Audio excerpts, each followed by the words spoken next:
16 December মহান বিজয় দিবস উদযাপন উপলক্ষে জাতীয় স্মৃতিসৌধ ও আশেপাশের এলাকায় 4 স্তরের নিরাপত্তা ব্যবস্থা জোরদার করা হয়েছে বলে জানিয়েছেন ঢাকা রেঞ্জের উপমহাপরিদর্শক AKM আওলাদ হোসেন।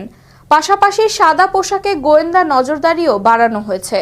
শনিবার নবীনগর জাতীয় স্মৃতিসৌধ পরিদর্শন শেষে সাংবাদিকদের সাথে আলাপকালে তিনি এ কথা জানান।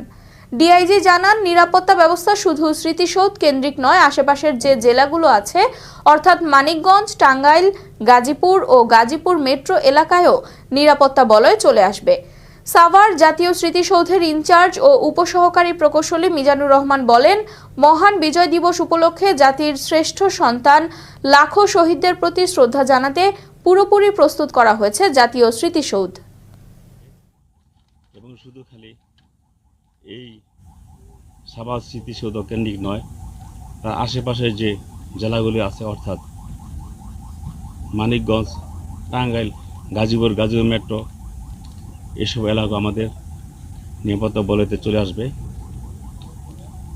এবং পোশাক, সাদা পোশাক, এবি ভ্যান সকল স্তরের নিরাপত্তা আমরা রেখেছি যেন খুব সুন্দরভাবে ভিভিআইপিগণ, বিভিন্ন সামাজিক ও রাজনৈতিক ব্যক্তিত্ব এবং তাদের সমর্থকবৃন্দ অতি সুন্দরভাবে সুশৃঙ্খলভাবে নিরাপত্তা সহকারে এখানে এসে